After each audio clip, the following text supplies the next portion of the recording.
अस्सलामुअलैकुम everyone, my name is Hina. उम्मीद है कि आप सब लोग खुश होंगे, खैरियत से होंगे और मज़े में होंगे। अल्लाह के फजल करम से सब खुश रहें, खैरियत से रहें और मज़े में रहें। आज जो मैं आपके लिए रेसिपी लेकर आई हूँ वो है 7 रंग के ज़र्दे की। तो आप देख सकते हैं कितना ज़बरदस्त ये ज़र्दा जो है तैयार हुआ है। देखने में इतना ज़बरदस्त है तो खाने में कैसा होगा। तो आप मेरी इस रेसिपी को ज़रूर ट्राई कीजिएगा और मुझे बताइएगा कि आपका 7 रंग का ज़र्दा कैसा बना है। तो आप इसको चाय के साथ खाएं, वैसे खाएं, बहुत ही टेस्टी और बहुत ही लजीज ये ज़र्दा तैयार होता है। बादाम, पिस्ते, खोपरा, किशमिश वगैरह सब कुछ जो है मैं इसमें डालूँगी। तो सबसे पहले आपको इंग्रेडिएंट्स बताऊंगी कि इसमें मैं क्या क्या ऐड करूंगी और कलर मैं साथ किस तरह से बनाऊंगी। बाज़ार में सिर्फ 3 कलर मिलते हैं, बाकी जो है हम आपस में मिक्स करके कलर जो है बना सकते हैं। तो चलते हैं रेसिपी की तरफ, शुरू करते हैं बनाना। सबसे पहले आपको कलर बता देती हूँ कि मैं किस तरह से 7 रंग जो है बनाऊंगी। तो स्टार्ट करते हैं। बिस्मिल्लाहिर्रहमानिर्रहीम। आज जो मैं आपके लिए रेसिपी लेकर आई हूँ वो है 7 रंग के ज़र्दे की। तो आपको बता देती हूँ सबसे पहले कलर के बारे में कि 3 रंग जो हैं बाज़ार में आराम से मिल जाते हैं, रेड, येलो एंड ग्रीन। तो रेड कलर का मैंने चुटकी भर कलर लिया है और इसमें थोड़ा सा पानी डाला है 2 घूंट, तो ये रेड कलर बन गया। इसी तरह हमने ऑरेंज जो है कलर लिया और इसमें 2 घूंट पानी डाला तो ऑरेंज कलर बन गया। और इसी तरह हमने ग्रीन कलर डाला और थोड़ा 2 घूंट पानी डाला तो ग्रीन कलर बन गया। और जो बाकी 3 कलर हैं वो मैंने किस तरह बनाए आपको बताती हूँ।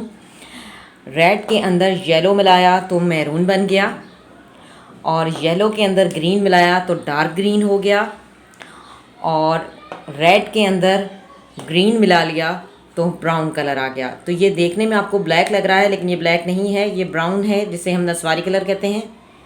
आप देख सकते हैं। तो इसके अलावा मैं आपको बता देती हूँ कि हम इसमें क्या क्या इंग्रेडिएंट्स डालेंगे। चाय वाला 1 चम्मच जो है मैंने कोकोनट लिया है, यानी खोपरा लिया है, और किशमिश ले ली हैं, बादाम लिए हैं 12 से 14, और पिस्ता ले लिए हैं 5 से 6। पिस्ता हमें ज़्यादा यूज़ नहीं करती क्योंकि पिस्ते में बैड कोलेस्ट्रॉल होता है और बादाम में गुड कोलेस्ट्रॉल होता है। तो बादाम का ज़्यादा जो है फ़ायदे हैं, इसलिए मैं बादाम ज़्यादा यूज़ करती हूँ।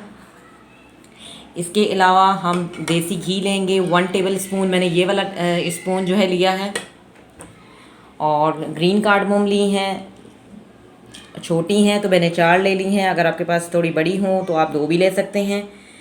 इसके अलावा 1 गिलास चावल हमने सेला लिया है और इसको तकरीबन 2 घंटे से जो है भिगोया हुआ है। अगर आपके पास बासमती चावल हैं, किनकी जो असली बासमती चावल होते हैं, तो उसको सिर्फ आधा घंटा ही भिगोना पड़ता है। ये सेला है इसलिए मैंने इसे तकरीबन 2 घंटे से भिगोया हुआ है। तो मैंने 1 गिलास चावल लिया है। गिलास भी आपको दिखा देती हूँ, मैंने ये वाला गिलास लिया है। आप अपने लिहाज से जो आपके पास गिलास हो आप वो ले सकते हैं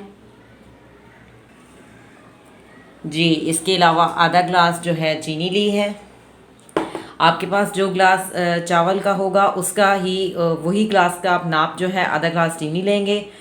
तो ज़र्दा बनाना स्टार्ट करते हैं। चावलों का पानी रखते हैं एक तरफ, और दूसरी तरफ जो है मैं देसी घी में इलायची को हल्का हल्का सा भून लूँगी। तो स्टार्ट करते हैं जी। कढ़ाई को मैंने अच्छे तरीके से वॉश कर लिया था और पानी जो है मैंने इस पर रख दिया है, फ्लेम को ऑन किया हुआ है। और दूसरी तरफ ये कढ़ाई जो है हमने अच्छे तरीके से वॉश कर ली है, इसको भी अच्छे तरीके से हमने जो है खुश्क कर लिया है। तो एक कढ़ाई में मैंने पानी डाल दिया, चावल का पानी उबलेगा तो इसमें हम चावल डालेंगे, और दूसरी कढ़ाई में हम घी, देसी घी में जो है इलायची को भून लेंगे। तो स्टार्ट करते हैं जी। चावलों का पानी जो है उबल चुका है, इसमें हम चावल ऐड कर देते हैं।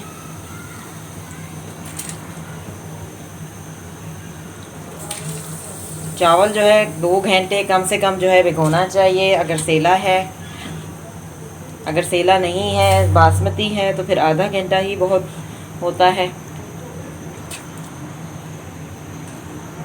जी। चावल जो हैं मैंने इसमें डाल दिए हैं और इसको हम ढक देते हैं। चावल जब उबल जाएंगे तो फिर मैं आपको दिखाऊंगी कि कितने जो है हमने फुल बॉयल कर लेने हैं। चावल जो है बिल्कुल अच्छी तरीके से हमने उसको जो है 3-4 पानी अच्छे तरीके से वॉश कर लिया था और उसको भिगोया था फिर हमने। और जब पानी हमने जो ऊपर रखा है वो उबल चुका है तो मैंने इसमें चावल डाल दिए हैं। जब चावल का रंग जो है बिल्कुल सफ़ेदी जैसा हो जाएगा तो वो इसकी यही एक निशानी है कि ये चावल जो है फुल बॉयल हो जाता है। फिर वो मैं आपको दिखा देती हूँ जब उबलेगा। और दूसरी तरफ मैंने कढ़ाई रखी हुई है, ये बिल्कुल खुश्क हो चुकी है, तो इसमें हम देसी घी ऐड करते हैं।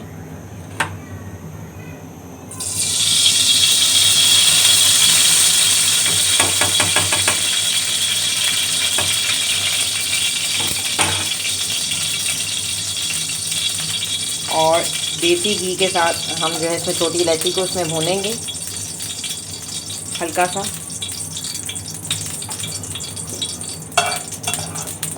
आप चाहें तो दूसरा ऑयल भी डाल सकते हैं, लेकिन देसी घी डालने से ये है कि चावलों की खुशबू बहुत ज़बरदस्त आती है और खाने में टेस्ट भी बहुत ज़्यादा होता है, तो इसलिए देसी घी मैं यूज़ कर रही हूँ।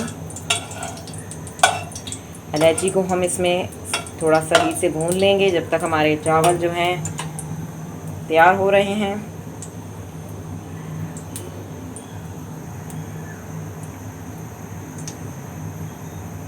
जी 15 मिनट हो चुके हैं। पानी जो है चावलों का जो है पानी उबल चुका है।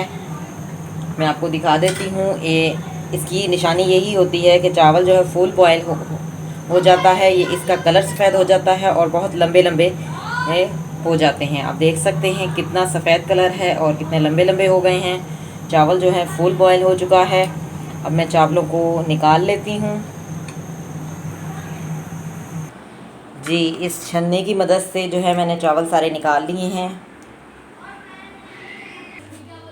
और देसी घी में इलायची को जो है भून लिया है। अब बारी बारी जो हम तह लगाते जाएंगे, एक तह जो है चावलों की और एक तह चीनी की। तो स्टार्ट करते हैं। आंच को हम जो है हल्का ही रखेंगे। चावलों की तह लगा दी, अब चीनी की तह।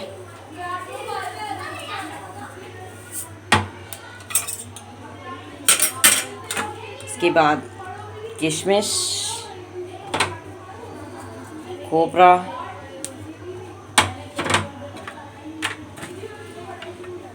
बादाम, पिस्ते। अब फिर एक चावलों की तह लगाऊंगी। जी चावलों की तह लगा दी, फिर चीनी की एक तह, खोपरा, किशमिश,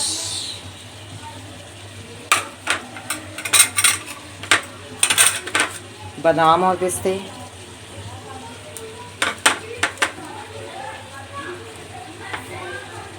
फिर चावलों की तह लगाएंगे। जी चावलों की तह लगा दी, फिर हम एक चीनी की तह लगाएंगे। इसी तरह से हमने 2-3 तह लगा ली हैं और अब कलर जो है ऐड करेंगे। जी सबसे पहले जो है मैं रेड डाल रही हूँ।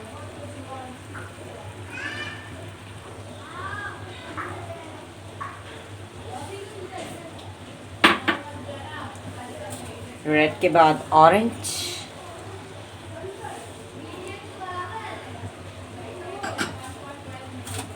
ऑरेंज के बाद ग्रीन,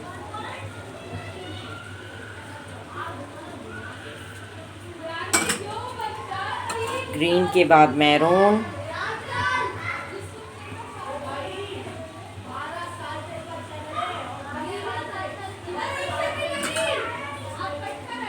मैरून के बाद डार्क ग्रीन,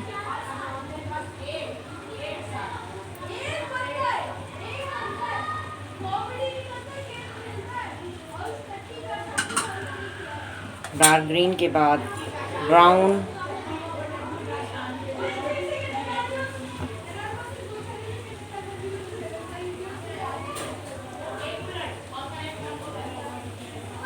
और कुछ जगह हम वाइट रहने देंगे। तो टोटल जो है 7 कलर जो है कंप्लीट हो गए।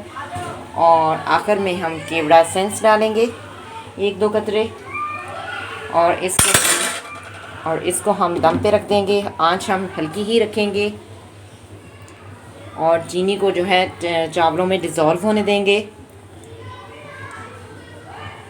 10 से 15 मिनट में चीनी जो है ख़ुद ब खुद जो है अपना पानी छोड़ेगी और चावलों में जो है वो हल हो जाएगी। आंच को हम हल्का ही रहने देंगे 10 मिनट तक। 10 से 15 मिनट जो है हमें लगेंगे चीनी को जो है डिज़ोल्व होने में। जी 10 से 15 मिनट हो चुके हैं, चावल जो हैं तैयार हो चुके हैं। आप देख सकते हैं कितने ज़बरदस्त चावल जो है तैयार हुए हैं। मैं आपको डिश आउट करके दिखाती हूँ। फ्लेम को ऑफ करते हैं। जी प्लेट में निकाल लिए हैं, डिश आउट कर लिए हैं। आप देख सकते हैं ये 7 रंग का ज़र्दा कितना ज़बरदस्त तैयार हुआ है। आप इसको चाय के साथ खाएं, वैसे खाएं, बहुत ही टेस्टी और बहुत ही लजीज ये ज़र्दा तैयार हुआ है। ज़र्दा तो सब बनाते हैं जी, ज़र्दा तो सब बनाते हैं, लेकिन मेरा जो है डिफरेंट तरीका और डिफरेंट स्टाइल है। आप देख सकते हैं कितना ज़बरदस्त ये ज़र्दा तैयार हुआ है। आपको मैं करीब से भी दिखा देती हूँ। कुछ जगह वाइट है, कुछ जगह येलो है, कुछ जगह पिंक है, कुछ जगह ब्राउन है और कुछ जगह रेड है, कुछ जगह ग्रीन है। बहुत ही ज़बरदस्त। कुछ जगह ब्राउन है। बहुत ही ज़बरदस्त ये 7 रंग का ज़र्दा तैयार हुआ है। इसमें आप चाहें तो खोआ भी ऐड कर सकते हैं, लेकिन मैंने बादाम, पिस्ता, खोपरा जो है किशमिश वगैरह ऑलरेडी सब कुछ डाला हुआ है, तो मैंने इसमें जो है ऐड नहीं किया। आप चाहें तो इसमें खोआ भी डाल सकते हैं। तो आप भी मेरी इस रेसिपी को ज़रूर ट्राई कीजिएगा और मुझे कमेंट्स में बताइएगा कि आपका 7 रंग का ज़र्दा कैसा बना है। Thank you for watching. See you next time. अल्लाह हाफिज़।